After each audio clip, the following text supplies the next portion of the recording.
la tierra de su gloria. Le falta una parte de esa canción, me parece, ¿no? Una parte que dice, avívame, avívame con tu espíritu, ¿puede ser? Hay una partecita en esa, y será llena. La habrán agregado. Bueno, pero yo me acuerdo que había una partecita que decía, avívame, avívame con con tu Espíritu Santo. Me gustaba esa parte. Digo, la van a cantar ahora.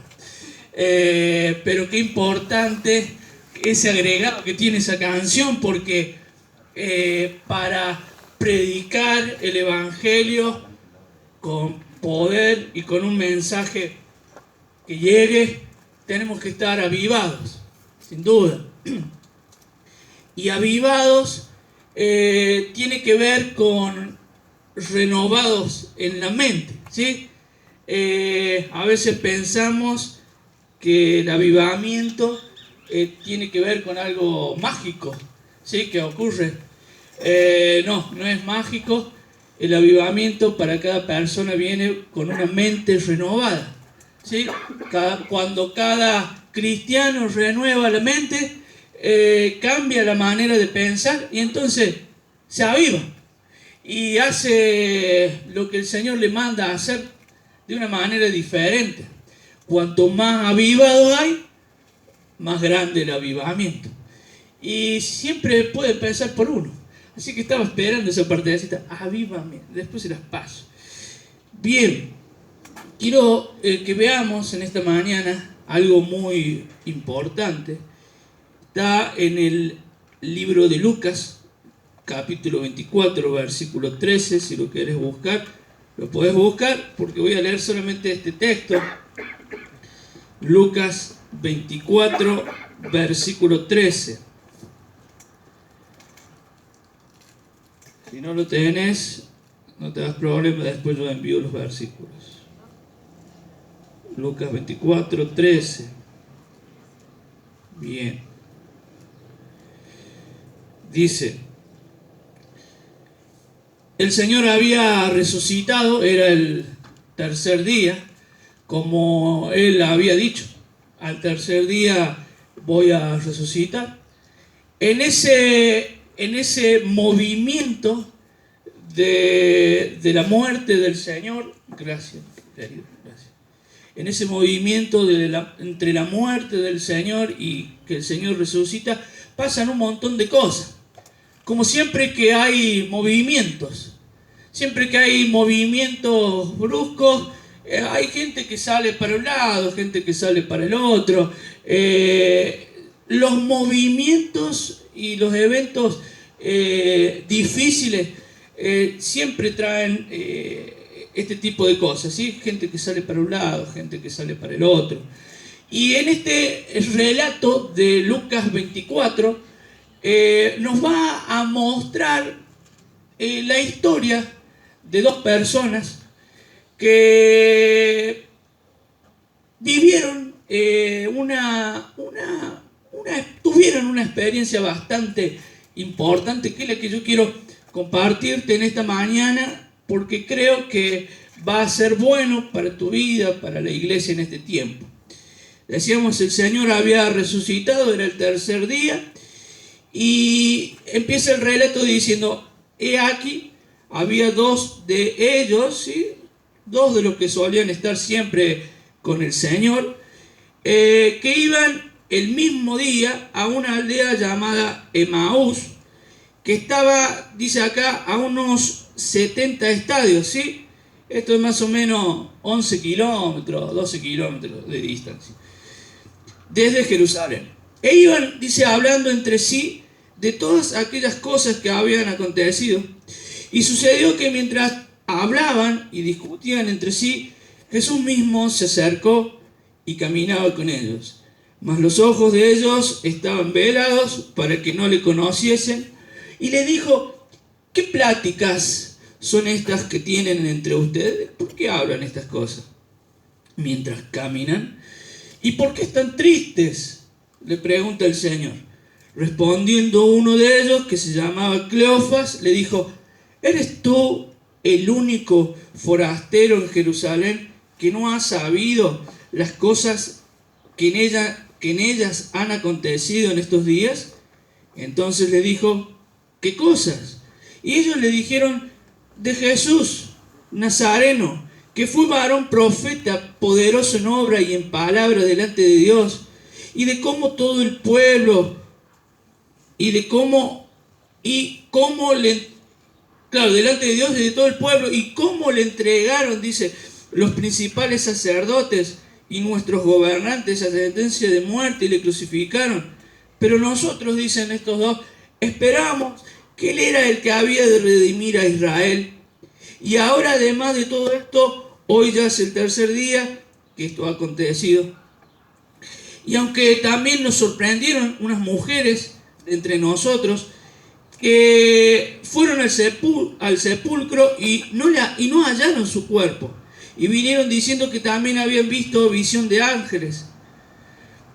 Y entonces fueron algunos de nosotros al sepulcro y hallaron como las mujeres habían dicho, pero al Señor no le vieron.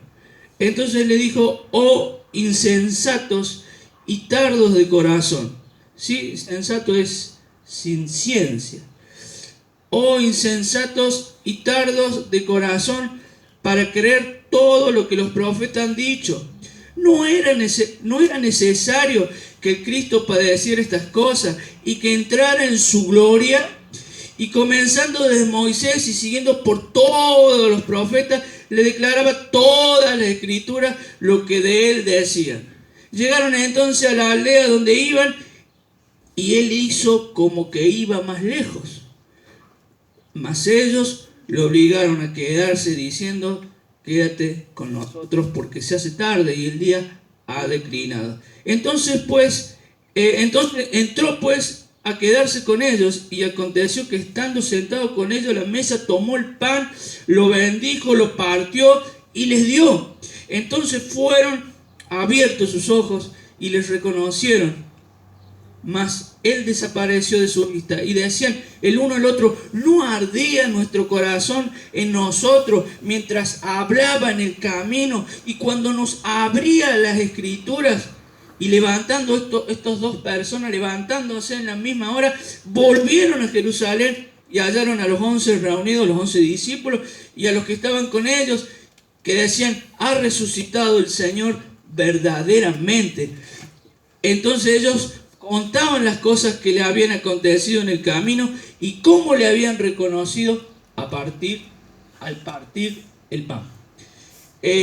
Un texto, bastante, un poquito extenso, pero nos muestra lo que estaba ocurriendo. Ahí estaban dos personas, probablemente, no sé, un matrimonio pudiera ser, no lo sé, dos personas, dice ahí, y iban caminando, dice, de regreso de Jerusalén a una aldea que se llamaba Emaús.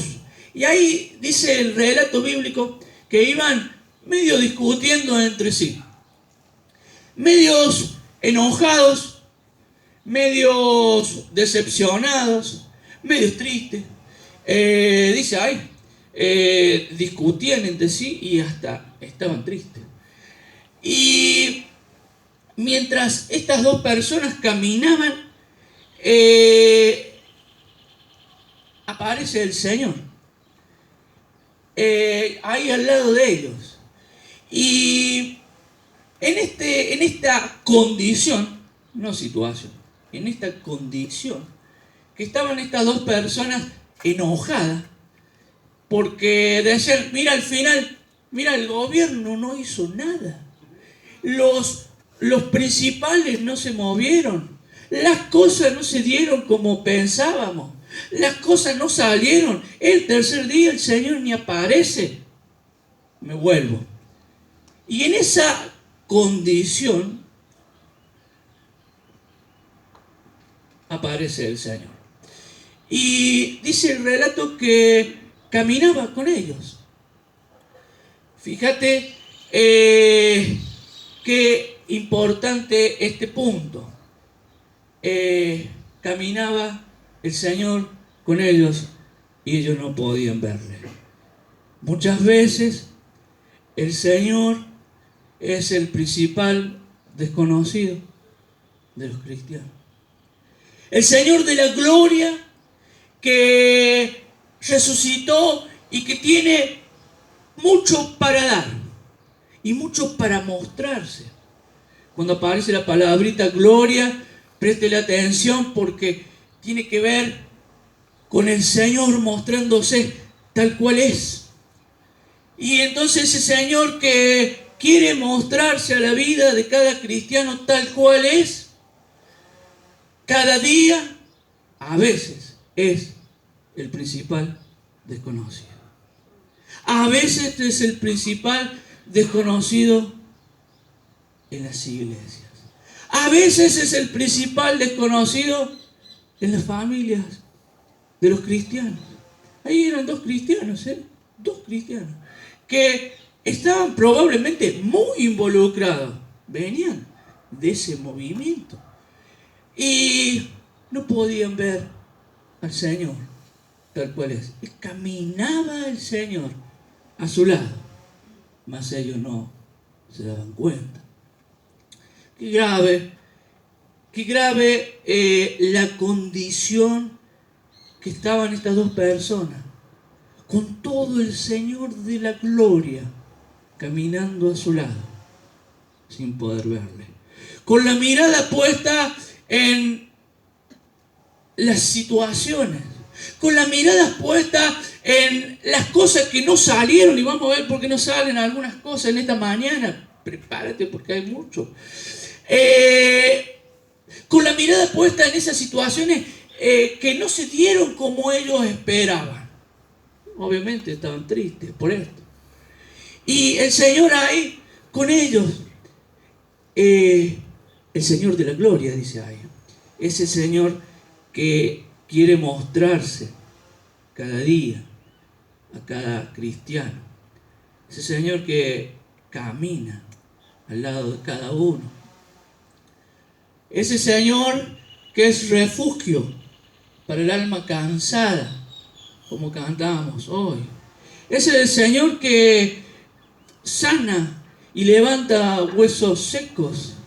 Ese Señor camina a tu lado cada día y a mi lado y al lado de cada persona que aceptó a Cristo como su Señor. Camina el Señor, a pesar de la condición a veces de no entender muy bien quién es el que camina a mi lado. El Señor ahí estaba hablando con esta gente. Qué hermoso este Señor de la gloria. Entonces, este Señor que no tiene problema de revertir la condición del ser humano, empieza a mostrarles, dice, las Escrituras. Y dice que empieza de Moisés a todos los profetas lo que de él decía. Empieza a mostrarles el plan de Dios. Qué tremendo este Señor. Y esto es tremendo porque cuando conocemos el plan de Dios, cuando empezamos a mirar el plan de Dios, el corazón del ser humano empieza a arder. Las cosas se empiezan a acomodar. La dirección de nuestra vida empieza a cambiar. Ahí está el Señor mostrándole su plan. Un día vamos a hablar del plan de Dios. En la Biblia está el plan de Dios. A veces nos preguntamos, ¿por qué tengo que leer la Biblia? ¿Por qué tengo que conocer la Biblia? Y sí, porque bueno, la Biblia es la palabra de Dios. No contiene, como nos saben enseñar, no contiene la Biblia la palabra de Dios. Es la palabra de Dios la Biblia. Y pudiéramos conocer muchos datos técnicos de la Biblia y no sé, aprender cuántos autores la escribieron y ver y asombrarnos cómo coinciden en su escrito. Y podemos conocer que la Biblia tiene una coherencia tremenda. Podemos conocer que la Biblia no se contradice. Podemos conocer que tantas cosas técnicas, ¿sí? Técnicas de la Biblia. Pero lo más importante, hermano querido, es que la Biblia tiene el plan de Dios. Y si el ser humano no conoce el plan de Dios, hace sus planes. Y entonces cuando hace el ser humano sus planes, es cuando vienen los errores, cuando vienen las metidas de pata, es cuando vienen los desalientos, las tristezas. Wow. En la Biblia está el plan de Dios y ahí, ya lo vamos a ver esto más adelante, el Señor les empieza a mostrar el plan. ¿Sí? No lee la Biblia nomás, se le muestra lo que de Él decía. Y entonces les hace arder el corazón. Decía así el relato, ¿no? No ardía nuestro corazón cuando el Señor nos mostraba su plan eterno. Bueno, no dice esa parte, pero en la Biblia está el plan eterno de Dios. Y te puedo asegurar, y sin duda cada uno, al ir mirando el plan de Dios, nuestro corazón empieza a arder. Porque ya no hacemos nuestro plan aparte. Nos ponemos en la dirección del plan de Dios y listo. Y disfrutamos de la salvación que Él nos ha dado. Tremendo. Ahí está el Señor mostrándoles cuánto hay en su plan. Qué triste es la vida, la condición de un cristiano que tiene muy poquito del Señor en su vida. Porque vive de eventos, ¿sí? Como estos hermanos, vive de eventos, ¿sí? Ahí venían de un evento tremendo. Y hay cristianos que viven de eventos, ¿sí? Este año, dicen por ahí, va a ser el año de la milanesa. Y entonces ahí salen un montón de cristianos a comprar pan rallado. Y después resulta que no era el año de la milanesa. Uy, me equivoqué, dice el que dijo que había entendido eso. ¿Y qué hago ahora con el pan rallado? ¿Me lo guardo en dónde? En el bolsillo. Y entonces vienen las decepciones. Y entonces vienen los desalientos. Y entonces vienen las tristezas. Pero esto pasa cuando hay muy poquito del Señor, de conocer su plan. Por eso el Señor lo primero que hace es: vengan, vamos a mirar el plan. Y entonces las cosas cambian. Y el no conocer el plan de Dios también nos hace mirar las simplezas de lo que nos rodea. Y entonces empezamos a echarle la culpa a todo el mundo, como estaba en esto. Y los principales no hicieron nada. ¿Y qué hicieron? Sí, no conocía el plan del Señor. No conocía el plan. Por eso te enojas. Tremendo, tremendo el conocer el plan de Dios. Fíjate, en la Biblia, por eso el Señor les empieza a mostrar esto. Hay un mensaje, aparte del plan hay un mensaje. El mensaje en la Biblia nos muestra a un Dios que salva, ¿o no? Por eso estamos acá todos. Todos hemos recibido el mensaje de salvación y hemos creído y hemos aceptado a Cristo y estamos acá. En la Biblia también hay en la Biblia también el mensaje es acerca de renovar la mente. La mitad de la Biblia habla de renovar la manera de pensar. Y también el mensaje de la Biblia habla de un Dios que hace milagros, ¿no? Bien, es así. El problema es cuando solo conocemos al Dios que salva. Primer problema. Porque al no conocer que el Señor también nos manda a cambiar la manera de pensar, la salvación que Él nos ha dado empieza a quedar cada vez más chiquita. Porque resulta que el Señor lo salvó, pero las cosas no le van bien, porque desconoce que tiene que renovar la mente, que tiene que cambiar la manera de pensar. Entonces no puede disfrutar de todo lo que el Señor le ha dado, no puede disfrutar de la salvación que el Señor le ha dado, y entonces empieza a decir: con esta salvación tan chiquita que tengo, me vuelvo al mundo. Eso es grave. El mensaje de la Biblia habla de un Dios que salva, pero de un Dios que nos manda a renovar la mente. No podemos ignorar eso, no podemos. Ahí está un hombre, hipotéticamente hablando, que usaba sus manos para robar. Efesios capítulo 4. Y de repente se encuentra con un versículo que dice: el que robaba, no use más su mano para robar, sino ahora trabaje haciendo bien su trabajo para que prospere y le vaya bien y tenga aún para compartir con los demás. Entonces ese hombre dice: ah, mira vos, yo no sabía que las manos eran para trabajar. Mira qué tremendo, yo pensé que era para robar. Como roban todos, y el mensaje del mundo es que vos podés robar y vas a salir bien. Sin embargo, el que roba no termina bien. Termina preso, otros procesados, otros escrachados. Ese no es el plan de Dios para el hombre. Renovar la mente es importante, y también confiar en el Dios de milagros, porque Dios hace milagros. El problema es que cuando conocemos solamente al Dios de milagros, también sabemos de un Dios que salva, de un Dios que hace milagros, pero no sabemos que Dios nos manda a cambiar la manera de pensar. Entonces vive ese hombre de milagros. Yo siempre digo que es el que le arranca el auto de milagro, llega a fin de mes de milagro, todo de milagros, y gloria a Dios por los milagros del Señor. Pero ¿sabes qué pasa? Que el día que el Señor no te hace un milagro, te enojas con el Señor. Y hay cosas que cada uno tiene que cambiar. Hay cosas que cada uno tiene que renovar.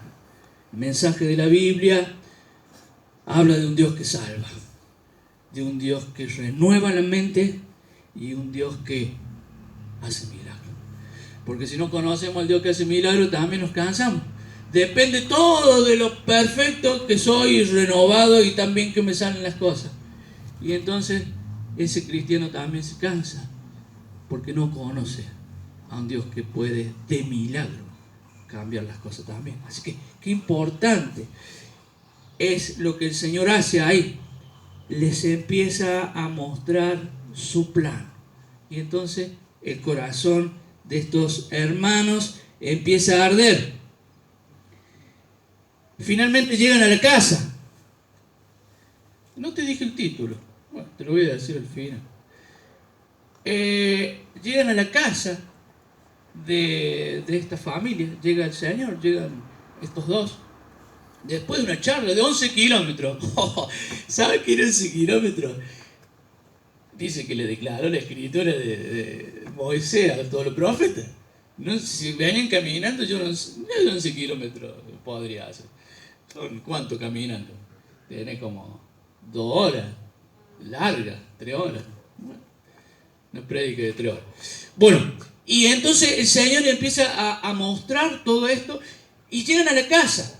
Llegan a la casa de esta gente, y esta gente, y dice que el Señor hace como que iba más lejos, y esta gente le dice: Señor, quédate con nosotros. Y dice que el Señor se queda, toma pan, lo parte, le da de comer, y entonces ellos reconocen que verdaderamente era el Señor que estaba, y el Señor desaparece. Vuelven a Jerusalén rápido, en la misma hora, y le dicen a los otros que el Señor había aparecido. Tremendo esto, hermano. El Señor siempre va más lejos. El plan eterno del Señor llega muy lejos. el Señor se sigue moviendo, el Señor sigue avanzando. Hablaba el pastor el domingo pasado del reino.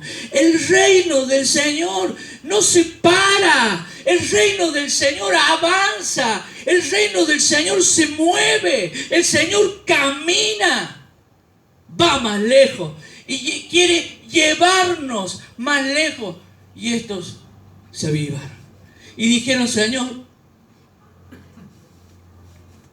quédate en mi casa.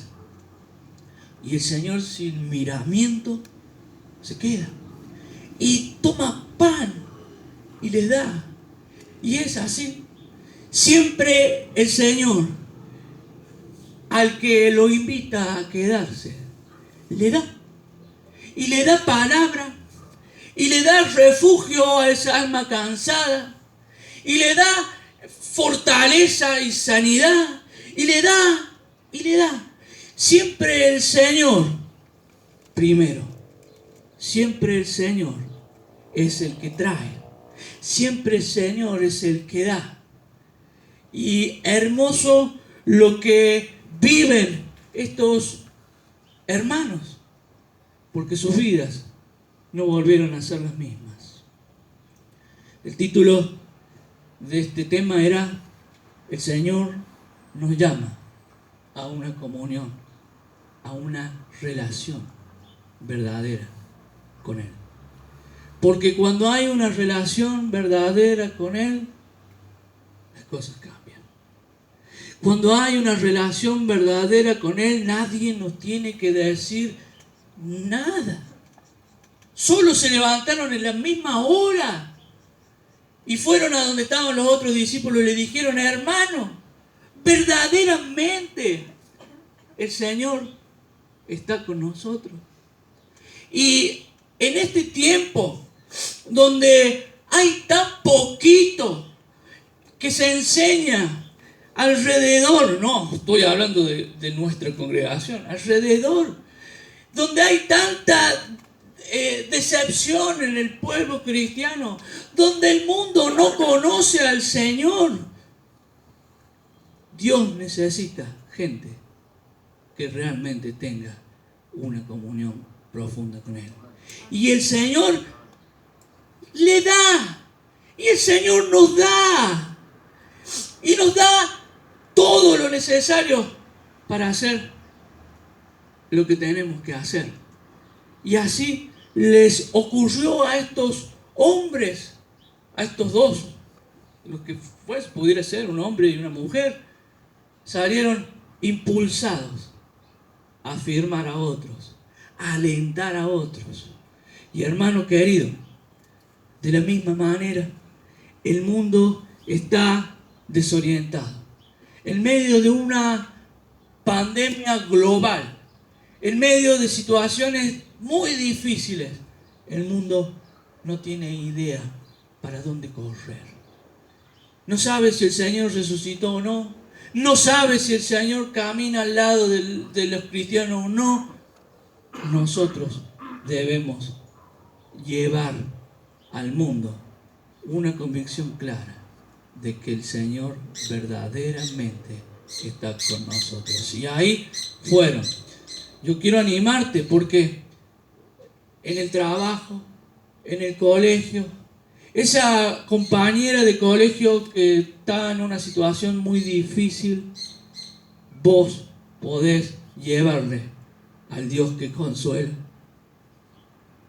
Vos podés hablarle de un Señor que puede caminar a su lado siempre, que es refugio verdaderamente para el alma cansada, que es capaz de sanar huesos secos y levantar a los muertos. Vos sos responsable. Pero para eso el Señor te llama a una comunión verdadera con Él. Y también hay hermanos muy decepcionados, hermanos con muy poquito de la Escritura, a los cuales también vamos a tener que confirmar, a los cuales se volvieron a su casa ya. Si esto del Señor me parece que era verso, Si me dijeron que era el año de la milanesa, mira hoy, y no pasó nada. Y ahí está. También vamos a tener que hacer volver a esos hermanos. Para eso el Señor nos llama a una verdadera relación con Él. Verdadera relación con Él. Él va más lejos. No te imaginas cuán lejos el Señor te va a llevar si sos capaz de decirle al Señor, quédate conmigo. La canción decía, ven Señor y muévete otra vez. ¿Será que el Señor en alguno en esta mañana hace rato no se mueve? Hace rato no es invitado. Hace rato es un desconocido. Bien, si es así, el Señor en esta mañana camina a tu lado. Y te da una oportunidad y me da una oportunidad. A mí, al que está acá, al que escucha, al vecino, al que está por internet, de recibir lo que Él tiene para darte. Vamos a terminar. Ponemos de pie. Vamos a terminar orando. Sí, dale, puedes tocar algo. Suavecito, mientras oramos. Porque cierra tus ojos ahí donde estás. Algo de esto hablamos hace un tiempo en los jóvenes. Y creo que la entendieron rápido. Me doy cuenta por la relación que tienen con el Señor. Y hoy de vuelta el Señor, en medio de tanta confusión que hay afuera, habla a la iglesia y invita a la iglesia a un tiempo distinto, a un tiempo profundo, a un tiempo de intimidad personal, para poder venir luego y reunirnos y alentar al otro y decirle a aquel que está confundido, hermano, verdaderamente el Señor está a tu lado. Mira lo que recibí del Señor. Mira lo que el Señor está haciendo en mi casa. Mira lo que el Señor está haciendo en mi vida. El Señor nos está llamando. Y sin duda, el resultado de buscar de una manera distinta en este tiempo al Señor nos va